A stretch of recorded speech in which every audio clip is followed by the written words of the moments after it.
الحمد لله وكفى وسلام على حبيبه المصطفى أما بعد فأعوذ بالله من الشيطان الرجيم بسم الله الرحمن الرحيم ومن أظلم ممن منع مساجد الله أن يذكر فيها اسمه وسعى في خرابها صدق الله مولانا العظیم۔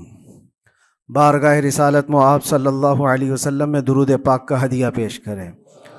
اللہم صلی علی سیدنا و مولانا محمد معدن الجود والکرم وآلہ واصحابہ الکرام وابنہ الکریم وبارک وسلم صلاة دائمة سرمدا ابدا۔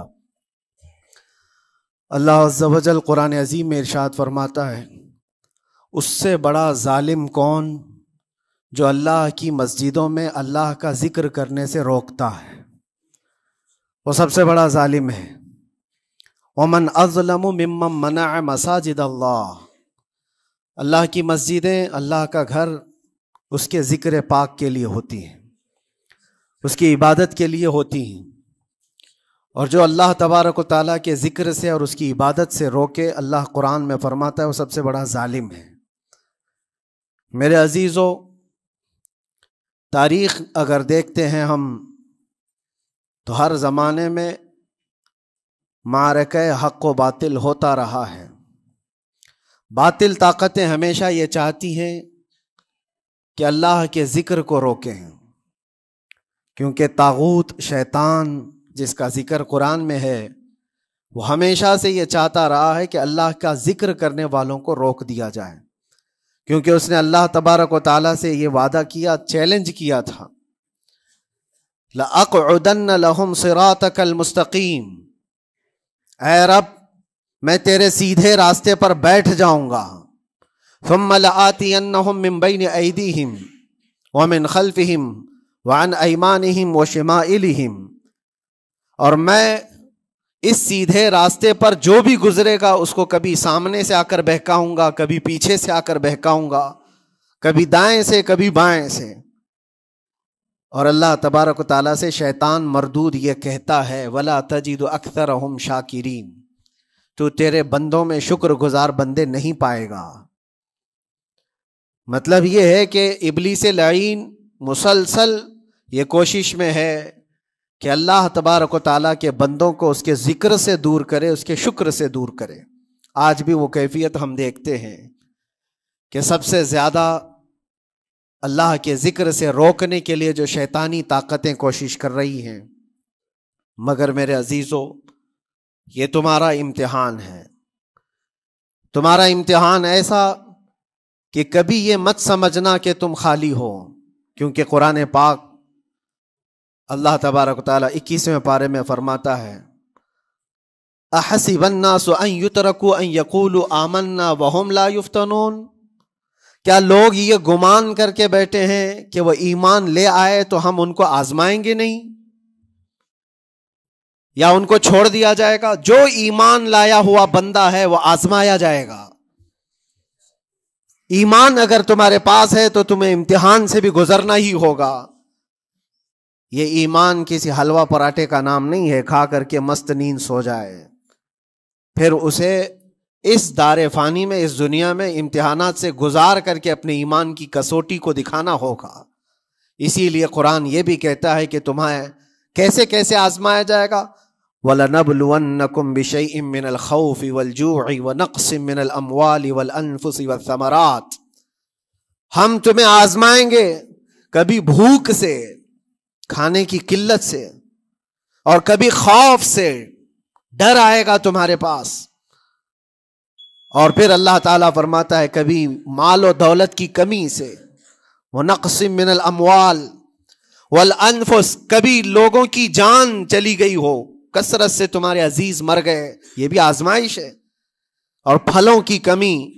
اللہ تعالیٰ فرماتا ہے یہ 5 چیزیں ہیں جو تمہاری زندگی میں آئیں گی اور تمہیں آزمایا جائے گا، اور ان کمیوں کے وقت تمہارا ایمان دیکھا جائے گا، تم کیا کہتے ہو۔ اور اللہ تعالیٰ فرماتا ہے جب کبھی تمہیں بھوک سے آزمایا جائے، خوف سے، ڈر سے آزمایا جائے، اور مال کی کمی سے آزمایا جائے، امتحان لیا جائے، تو اس وقت جو بندہ یہ کہتا ہے، اللہ فرماتا ہے انا للہ و انا الیہ راجعون۔ اللہ تعالیٰ فرماتا ہے ان لوگوں کو یہ بشارت ہے، ان صبر کرنے والوں کو یہ بشارت ہے کہ جب ان پر مصیبت آتی ہے تو یہ کہتے ہیں ہم اللہ ہی کے ہیں اور اللہ ہی کی طرف لوٹنے والے ہیں۔ یہ مصیبت کے وقت یہ جو 5 چیزوں سے آزمایا گیا ہے، ان آزمائش کے دور پر جو بندہ اللہ تبارک و تعالیٰ کی اس عطا پر راضی رہتا ہے وہ صبر کے ساتھ نکل گیا ہے۔ آج کے دور میں بھی میرے عزیزو بے شمار جانیں ہماری درمیان سے جا رہی ہیں۔ آپ کو اندازہ ہے موت اتنی عام ہو گئی ہے، اتنی عام ہو گئی ہے کہ اب لوگوں کو موت پر کوئی افسوس بھی نہیں ہوتا۔ ہر دن خبریں موت کی سرخیاں چھاپتی ہیں۔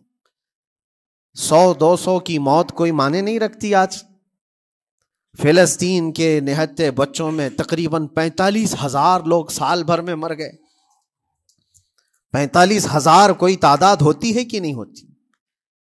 اتنی بڑی جانوں کا جو نقصان ہے یہ آزمائش ہے، اور یہ جانوں کے ذریعے سے آزمائش تھی۔ مال کی کمی کی آزمائش تو ایسی ہے، ملک شام، یمن، بہت سارے ایسے ٹوٹے پھوٹے علاقے، عراق، جہاں پر لوگ کھانا اور دوائیوں سے جوجھ رہے ہیں اس طرح سے کہ وہ گھاس کھانے پر مجبور ہیں۔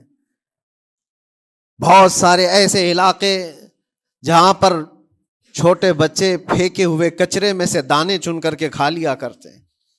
وہ اپنے پیٹ کی اس آگ کو بجھانے کے لیے دانے دانے کے لیے ترس رہے ہیں۔ یہ بھوک کی آزمائش ہے، مال کی کمی کی آزمائش ہے، جانوں کی آزمائش ہے۔ عزیزان گرامی وقار، اور پھر خوف کے ذریعے سے جو آزمائش ہے وہ ہم دیکھ رہے ہیں آج۔ خوف ظالموں کے ذریعے سے تم پر مسلط کیا جائے گا۔ ہر آدمی ڈرا سہما ہوا، ہر آدمی اپنے اندر ایک ڈر لیے بیٹھا ہے کہ نکلوں گا تو کیا ہو جائے گا۔ ان سب کے درمیان اللہ کی بارگاہ میں سجدہ ریز ہونے کا نام ایمان ہے۔ سب حالات ہوں گے اس طرح سے، اور انہی حالات کے درمیان جو بندہ اپنا سر جھکاتا ہے مولا کریم کی بارگاہ میں وہ ایمان والا ہے۔ آؤ اگر ایمان کی کمال کی مثال دیکھنا ہے تو کربلا کے میدان میں کون کون سی آزمائشیں تھی۔ بھوک کی بھی آزمائش ہے، پیاس کی بھی آزمائش ہے، جان کی بھی آزمائش ہے، خوف کی بھی آزمائش ہے۔ سب چیزیں ایک ساتھ کربلا کے میدان میں آئی۔ رسول اللہ کے گھرانے پر، اہل بیت پر وہ کیسا عظیم امتحان تھا جب وہ 72 لوگوں کا 82 لوگوں کا قافلہ بھوک اور پیاس سے جوجھ رہا ہو، 3 دن سے ان کے اوپر کھانا اور پانی بند ہو، اور ان شہزادوں کے ایمان میں ذرا برابر بھی فرق نہیں آتا۔ نہ ان کے ایمان میں، نہ حوصلے میں، نہ ہمت میں فرق آتا ہے۔ 3 دن کے بھوکے اور پیاسے باطل سے نپٹنے کے لیے کس طرح سے کمر بستہ ہے۔ یہاں تک کہ بھوک کی شدت ایسی تھی کلیجہ منہ کو آئے، 6 ماہ کا بچہ بھی روتے روتے زبان جس کی سوکھ گئی ہو، وہ ماں جو بچے کو دودھ پلاتی ہے اس کے سینے سوکھ چکے ہوں، دودھ ختم ہو چکا ہو ماں کے پستانوں میں، کیسی قلت ہوگی۔ پانی کا ایک قطرہ ان کے گھر تک نہیں پہنچ پاتا، ماں اپنے بچے کو دودھ نہیں پلا سکتی تھی۔ اس سے زیادہ کیا آزمائش تھی؟ یہ بھوک اور پیاس کی آزمائش۔ پھر جانوں کی آزمائش تو ایسی، اللہ اکبر، 56 سال کی عمر کا وہ شہزادہ عالی وقار، سیدہ کائنات فاطمۃ الزہرا کا نور نظر، امام عالی مقام سید الشہداء امام حسین رضی اللہ تعالیٰ عنہ، جب میدان کربلا میں لاشوں کو اٹھاتے تھے، کتنی لاشیں اٹھائی، کبھی بیٹے کی، کبھی بھتیجے کی، کبھی بھانجے کی، کبھی بھائیوں کی، کبھی عزیزوں کی۔ میاں ہم اپنے گھر سے نکلنے والے ایک جنازے کو اٹھاتے ہیں تو 8 دن تک ہمارے اندر سے ہوش نکل جائے۔ کوئی اپنے بچے کو اپنے ہاتھوں سے دفن کر کے دیکھے، پھر کیفیت پتہ چلتی ہے۔ امام حسین نے ایک نہیں اپنے لاڈلوں کی لاشیں اس طرح سمیٹی ہیں۔ ان کے جوان بیٹے علی اکبر کو جب شہید کر کے گھوڑے دوڑائے گئے تھے جسم کے اوپر سے، ٹکڑے الگ ہو چکے تھے، اس کو سمیٹتے ہوئے کون بیٹھا ہے؟ رسول اللہ کا نواسا۔ اور 6 ماہ کے بچے کو ہاتھ کے اندر ظالموں نے تیر سے ایسا مارا تھا کہ حلقوم پہ چلا گیا ہو، اور 6 ماہ کے علی اصغر کا خون جب امام حسین کے چہرے پر اچھل جاتا ہو، کسی باپ کے ہاتھ میں بیٹا وفات کر جائے اور پھر وہ لے کر کے خیمے میں آئے اور ادھر سے بلکتی ہوئی ماؤں کو اور بہنوں کو بھی دیکھے، ان میں بھی صبر کی تلقین دے۔ کبھی کبھار میں سوچتا ہوں اللہ یہ کیسے امتحانات سے گزرا تھا فاطمہ کا لال، کیسے امتحانات سے، بھوک اور پیاس کی شدت الگ، یہ جانوں کی شدت، جانوں کے جانے کا غم الگ، عزیزوں کی لاشوں کو اٹھانے کا بوجھ الگ، پھر اس پر 22,000 کا لشکر جرار سامنے، اس کا خوف لوگوں کے اوپر ڈالا جا رہا ہے۔ عزیزان گرامی وقار، یہ سب چیزیں کیا امام حسین کے قدموں کو ڈگمگا گئیں؟ کیا ان کے خاندان والوں کو بکنے پر مجبور کر دی؟ کیا انہوں نے سمجھوتے کر کے اپنا سب کچھ بیچ ڈالا؟ ایک خیمے کا بچہ بھی، خیمے کا ایک بچہ بھی امام حسین کا نکل کر کے آیا ہو تو مجھے تاریخ بتا دو۔ بلکہ تاریخ تو آج یہ کہتی ہے، سر داد نہ داد دست در دست یزید، حقا کے بنائے لا الہ است حسین، سر دے دیا مگر ہاتھ یزید کے ہاتھ میں نہیں دیا۔ حق تو یہ ہے کہ لا الہ کی جڑ کا نام حسین ہے۔ آج وہ امتحان قیامت تک کی تمہارے ساتھ ہوتا رہے گا، قیامت تک تمہارے ساتھ یہ آزمائش ہوتی رہے گی، کبھی بھوک سے، کبھی ڈر سے، کبھی جانوں کے نقصان سے، لیکن پھر تمہیں دیکھا جائے گا تم بکتے کتنے ہو، نکلتے کتنے ہو، ہواؤں کے پجاری کتنے ہیں، خواہشات نفس کو ماننے والے کتنے ہیں، اپنے کمفرٹ زون میں جینے کے لیے ایمان کا سودا کرنے والے لوگ کتنے ہیں۔ یہ آزمائش ہوتی رہے گی میرے عزیزو۔ ایمان اس کا نام نہیں ہے کہ تم گھر میں آرام سے بیٹھے رہو گے اور کوئی امتحان نہیں ہوگا، امتحان تو ہوگا، آزمائش تو ہوگی۔ آج جو بھی حالات ہیں اس پر میں یہی کہوں گا، ایک بات ہو سکتا ہے کروڑوں مسلمانوں کے دلوں میں آج یہ نروس پن آئے، اتنے برے حالات ہوتے ہیں، اللہ ہمارے ساتھ ہے یا نہیں؟ اللہ ہمارے ساتھ ہے یا نہیں؟ ایمان ہمارا صحیح ہے یا نہیں؟ اسلام صحیح ہے یا نہیں؟ یہ شک بھی شیطان تمہارے دل میں ڈالتا ہے۔ کبھی تمہارے اوپر مصیبتوں کے پہاڑ ٹوٹ جائیں تو شک ڈالتا ہے شیطان تاکہ تمہارا ایمان ڈگمگا جائے۔ میرے عزیزو، مسلمان ہونے کا مطلب یہ نہیں ہے کہ تم صرف محلات میں جیو گے اور تخت و تاج کے مالک ہی رہو گے، ایسا نہیں ہے۔ ایمان والوں کو احد میں 70 جانیں بھی دینی پڑی ہے، بدر میں ان کے ساتھ جو معاملات ہوئے ہیں، فتح اگرچہ بدر میں ہوئی لیکن جنگ احد کا اگر منظر دیکھو گے، اللہ اکبر۔ وہ رسول پاک صلی اللہ تعالی علیہ وسلم کے شہدائی صحابہ جب احد کے میدان میں کھڑے تھے، 70 صحابہ کی ایسے جانیں گئی ہیں، اگر میں تفصیل بتاؤں تو بہت لمبا وقت ہوگا۔ ایک صحابی ہیں حضرت انس بن نزیر، پورے جسم میں ایک انگلی کے علاوہ کچھ نہیں ملا، کچھ نہیں ملا، شہادت کی ایک انگلی سے ان کو پہچانا گیا۔ حضرت سعد بن ربیع، یہ ایسے صحابی ہیں جن کا پیٹ پورا پھاڑ دیا گیا تھا اور 12 نیزے مارے گئے تھے۔ وہ سید الشہداء امیر حمزہ بھی تو اسی احد کے میدان میں شہید ہوئے، جن کو بھالے سے مارا گیا اور چیر کر کے ان کا کلیجہ چبایا گیا تھا۔ عبداللہ بن جہش اسی میدان میں انتقال کیے ہیں، جن کے جسم کے 80 ٹکڑے کر دیے گئے تھے اور ہر ٹکڑے کا ہار بنا کر ظالموں نے پہنا تھا، ہار بنا لیا تھا جسموں کے۔ یہ سارے منظر احد کے میدان میں ہوئے، اور کون سے ایمان والے؟ وہ رسول اللہ کی اقتداء میں نماز پڑھنے والے، حضور پاک کے چہرے انور کو دیکھنے والے۔ جب ان کے ساتھ یہ آزمائشیں ہو سکتی ہیں تو ہم کون سی گاجر مولی ہیں؟ ہمارے ساتھ بھی آزمائشیں ہوں گی۔ جس کا جیسا ایمان ہوگا ویسا وہ امتحان بھی دے گا، اسی امتحان سے وہ گزارا جائے گا۔ مگر میں آج کروڑوں مسلمانوں کے دلوں کے بارے میں یہ بات کہنا چاہتا ہوں کہ اگر نروس پن ہے کہ یہ حالات ایسے کیوں ہیں، حالات ہر زمانے میں ہوتے رہیں گے۔ ستیزہ کار رہا ہے ازل سے تا امروز، شرار ابو لہبی سے چراغ مصطفی، ہماری تاریخ ہے، یہ تاریخ ہے میرے عزیزو۔ اللہ تعالیٰ قرآن میں فرماتا ہے تِلْكَ الْأَيَّامُ نُدَاوِلُهَا بَيْنَ النَّاسِ، یہ دن ہیں جو ہم لوگوں کے درمیان پلٹتے رہتے ہیں، کبھی تم بادشاہ بنو گے، کبھی فقیر بن جاؤ گے، اور آج جو تخت پر ہیں ہو سکتا ہے وہ کل ڈگر ڈگر گھوم رہے ہوں۔ آج جن کو طاقت کا نشہ ہے ہو سکتا ہے وہ بھیک مانگنے پر بھی مجبور ہو جائے. لیکن ایک بات یاد رکھنا، نروس پن اپنے دل میں آنے نہ پائے. ان حالات سے دیکھ کر کے گھبرا نہ جانا. ایمان تمہارا سچا ہے، اللہ کل بھی تمہارے ساتھ، آج بھی تمہارے ساتھ. بس تمہاری عبادت میں فرق آنے نہ پائے، تمہارے سجدوں میں کمی ہونے نہ پائے، تمہارے ایمان میں تزلزل آنے نہ پائے. اللہ ایک ہے تو ایک ہے، اللہ سچا ہے تو سچا ہے. میں نے اللہ کو نہیں دیکھا لیکن اللہ پر ایمان ضرور ہے. یہ یقین اور یہ عقیدہ تمہارا مضبوط رہے. ہاں ہمیں معلوم ہے، کچھ لوگ ہم سے پوچھتے بھی ہیں، اللہ تبارک و تعالیٰ پوری کائنات کا مالک جس نے ہر چیز پیدا کیا اور اس کی عبادت کرنے والے ہو آپ، لیکن پھر اسی اللہ رب العزت کی یہ مسجدیں کیوں ڈھائی گئی؟ کیوں مسجدوں کو ختم کیا جا رہا ہے؟ اللہ کے ذکر کو روکنے کے لیے طاقتیں پوری مسجدوں کو ڈھانے کی کیوں بات کرتی ہیں؟ پھر اللہ کچھ کیوں نہیں فرماتا؟ میرے عزیزو، یہ کائنات ہے جس کو اللہ نے اسباب پر بنا کر بھیجا ہے اور تمہیں عمل کے لیے بھیجا گیا ہے. تمہارا عمل دیکھنا ہے، تم کتنے پابند ہو، تم کتنے اپنی حفاظت کرتے ہو، تمہارے ایمان کی، تمہاری عبادتوں کی، تمہاری مسجدوں کی.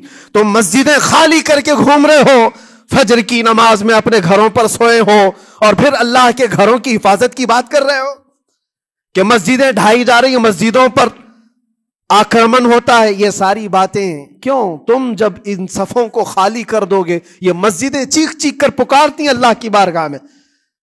پل بھر میں بنا لی، شب بھر میں بنا لی مسجد تو ایمان کی حرارت والوں نے. من اپنا پرانا پاپی تھا، بچپن سے نمازی بن نہ سکے. مسجدیں بڑی بڑی شاندار بنا لینا اور اس کو آباد نہ کرنا، یہ بھی تو ظلم ہے. آپ ان مسجدوں کی حفاظت کی جو بات کر رہے ہیں، ان مسجدوں کی حفاظت صرف کمیٹیاں بنانے سے نہیں ہوتی، نمازوں سے ہوتی ہے، اس کے اندر تلاوت قرآن سے ہوتی ہے. عزیزان گرامی، اور پھر یہ بات ان ظالموں کے لیے کہ اگر وہ ہاتھ لگا کر مسجدوں کو اٹھانا پھینکنا اس کو اپنی طاقت کا ذریعہ سمجھتے ہیں تو سمجھ لو تھوڑے دن کی بات ہے. اگر اسی کا نام طاقت ہے کہ عبادت گاہوں کو مسمار کر کے طاقت کے تخت کو بٹھایا جائے، تو یاد رکھنا بڑھتے بڑھتے بڑھتے تمہارا نشہ کہیں تمہیں فرعون نہ بنا دے. اور اگر فرعون بن گئے تو انتظار کرو، اللہ تعالیٰ بڑے بڑے فرعونوں کو صرف پانی سے ہلاک کرتا ہے. بہت بڑے بڑے نمرودوں کو اللہ تعالیٰ مچھر سے ہلاک کرتا ہے.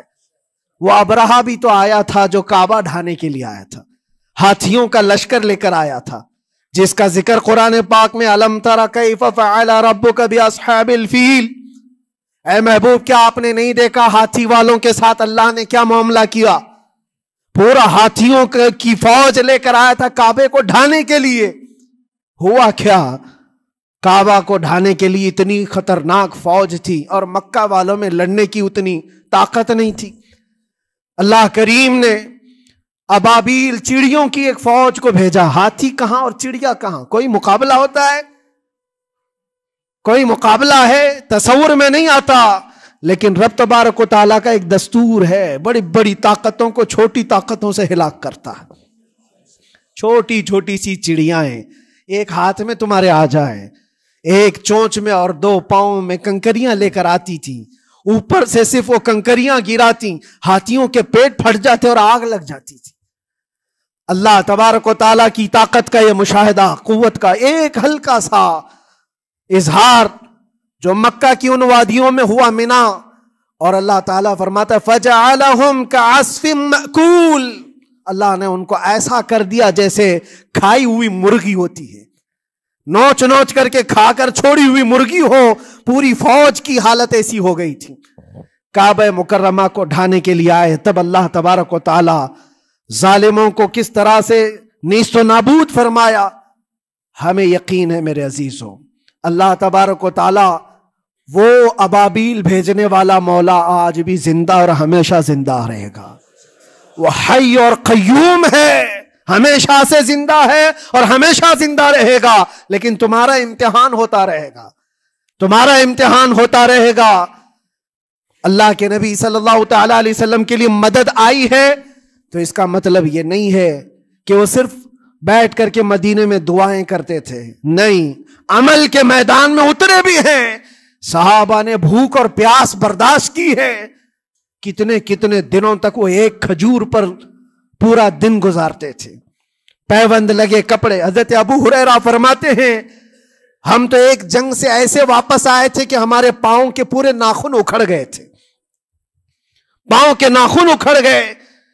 خندق کے میدان میں خود نبی پاک صلی اللہ علیہ وسلم اپنے ہاتھوں سے خندق کھودتے رہے، اور پیٹ پر پتھر باندھنا، یہ سب مشقتیں، اسٹرگل کیا ہے۔ پھر اللہ سے یہ دعا کیا مولا تو اپنی مدد بھیج دے، تو اپنے رحم و کرم کی بارشیں برسا۔ اور ہم یہاں مست کھا پی کر کے پھر دعا کرتے ہیں مدد آ جائے۔ تم نے محنت کون سی کی، کون سی مشقت کی؟ میرے عزیزو، اگر محنت و مشقت میدان میں اتر کر کرنے کا موقع نہیں ہے تو عبادتیں تو کرو اپنی پوری، اپنی نمازیں تو کمپلیٹ کر لو اور اللہ کو راضی کرو۔ اپنے گناہوں سے اگر وہ غضبناک ہے تو توبہ کرو۔ اور جاتے جاتے یہ بات بھی میں عرض کروں گا کہ آج جن لوگوں کو ایسا لگتا ہے کہ یہ کھیل تماشا ہے، ایک بات یاد رکھنا، کسی مسجد کے ختم ہو جانے سے یا مومن کے کسی کے ہار جانے سے ایمان کبھی ہارتا نہیں ہے، ایمان ہمیشہ جیتتا ہے۔ تھوڑی دیر کی تکلیف تو مومن کو ہو سکتی ہے، لیکن اس کے ساتھ ایمان ہے تو ہمیشہ سر بلند ہے۔ اس سے بڑی کوئی کامیابی کیا ہے؟ ہم نے دیکھا ہے کربلا کی تاریخ میں جیتا کون ہے؟ دنیا کی نظر میں، اس وقت کی میڈیا کی نظر میں، اس وقت کے جو کتے ہوں گے ان کی نظر میں یزید جیتا ہوگا، لیکن قیامت تک ہر مومن کہتا ہے بادشاہ است حسین، بادشاہ است حسین۔ ایمان کی جیت ہمیشہ ہے، اگرچہ وہ ٹکڑوں میں بدل جائے، اگرچہ وہ 1000 ٹکڑوں میں ہو جائے۔ آج بھی پھریرا لہرا رہا ہے تو حسین اعظم کا لہرا رہا ہے۔ اسی لیے یاد رکھو، صرف تخت پہ چڑھ کر بیٹھنے کا نام جیت نہیں ہے۔ ابھی الیکشن بھی گزرا، کچھ لوگ نروس ہوں گے کہ ہم ہار گئے۔ اگر وہ ایمان والے ہیں، سچے ایمان والے ہیں، تو انہیں یاد رکھنا چاہیے جیت اور ہار صرف تخت حاصل کرنے کا نام نہیں ہے، دلوں پر حکومت کرنے کا نام جیت ہے۔ اور آج 800 سال گزر گئے، ہند الولی سلطان الاولیاء غریب نواز کی حکومت ہم سب پر قائم ہے۔ کس بات کی حکومت ہے یہ دلوں کی حکومت ہے۔ اور وہاں جو ہاتھ لگانے کی کوشش کر رہا ہے وہ اپنے ہاتھوں کو بچا لے، آگ تمہارا انتظار کر رہی ہے، آگ تمہارا انتظار کر رہی ہے۔ اس لیے کہ اللہ فرماتا ہے من عادی لی ولیا فقد آذنتہ بالحرب، جس نے میرے ولی سے دشمنی کی میں اس کو اپنے ساتھ جنگ کا اعلان کرتا ہوں۔ اور اب تعالیٰ سے جنگ کرنے کے لیے تیار ہو؟ اللہ کے ولی سے مقابلہ کرنا چاہتے ہو؟ اللہ کے ولی کو چھونا چاہتے ہو؟ رب تعالیٰ فرماتا ہے جو اللہ کے ولی سے دشمنی کرتا ہے اسے میں اپنے ساتھ جنگ کا اعلان کرتا ہوں۔ ہے کسی کی ہمت و طاقت اللہ سے جنگ کرنے کی؟ تو جو یہ چاہتے ہیں کیڑے مکڑوں کی موت مرو گے، اس سے بھی خطرناک ذلیل ہو کر مر جاؤ گے۔ اجمیر معلیٰ یہ صرف اور صرف ایک دھرتی کا نام نہیں ہے، اللہ کے ولی کی آباد کی ہوئی مقدس زمین ہے۔ اور ہم سنیوں کی آستھا ایسے ہے، امام اہل سنت فاضل بریلوی اعلیٰ حضرت فرماتے ہیں دنیا بھر میں جہاں دعائیں قبول ہوتی ہیں ان جگہوں میں سے ایک جگہ کا نام اجمیر معلیٰ ہے، جہاں اللہ تعالیٰ دعائیں قبول فرماتا ہے۔ ہم اپنی آستھا ہی نہیں رکھتے میرے عزیزو، اپنی جان بھی حاضر ہے غریب نواز کے قدموں کے لیے۔ اس لیے میں کہنا چاہتا ہوں سرکار غریب نواز رضی اللہ تعالیٰ عنہ کے رکشک، یہ لوگ اگر یہ سمجھتے ہیں کہ مسلمان بکھر گئے ہیں، ٹوٹے ہیں، بکھرے ہیں، ان کے پاس کوئی طاقت نہیں، کوئی سیاست نہیں، اور ہم جس کو چاہیں آکرمن کر کے ختم کر دیں، ہو سکتا ہے ہم سب کو مار ڈالو تمہاری طاقت کے ذریعے، لیکن وہ غریب نواز ہے۔ اپنے باپ داداؤں کی تاریخ یاد رکھنا، پوچھنا، جو غریب نواز کو اٹھانے کی کوشش کیا اٹھ گئے ہیں، اور وہ دھرتی پہ آج بھی آباد ہے۔ انشاءاللہ قیامت تک اجمیر معلیٰ چمکتا رہے گا۔ سرکار غریب نواز رضی اللہ تعالیٰ عنہ کے آستانے سے جو فیض بٹتا ہے، اپنے اور غیر سب وہاں سے فائدہ اٹھاتے ہیں، سب لوگوں کو برابر فائدہ اٹھایا جاتا ہے۔ اسی لیے میرے عزیزو، یہ آزمائشوں کے دور میں میری صرف ایک ہی گزارش ہے، اپنا ایمان مضبوط کرو، اپنا ایمان مضبوط کرو۔ جیسی بھی مصیبتیں آئیں، طاقتیں آئیں، تمہارا سجدے سے سر دور نہ ہونے پائے، اللہ سے غفلت ہونے نہ پائے، تمہارے ذکر و اذکار میں کمی ہونے نہ پائے، مسجدوں سے دور بھاگنے کی کوشش نہ کرو، واپس آ جاؤ، اللہ کی رحمت قریب ہے۔ قرآن میں اللہ فرماتا ہے الا ان نصر اللہ قریب، آگاہ ہو جاؤ، بے شک اللہ کی مدد بہت قریب ہے۔ وآخر دعوانا الحمد للہ رب العالمین۔ السلام۔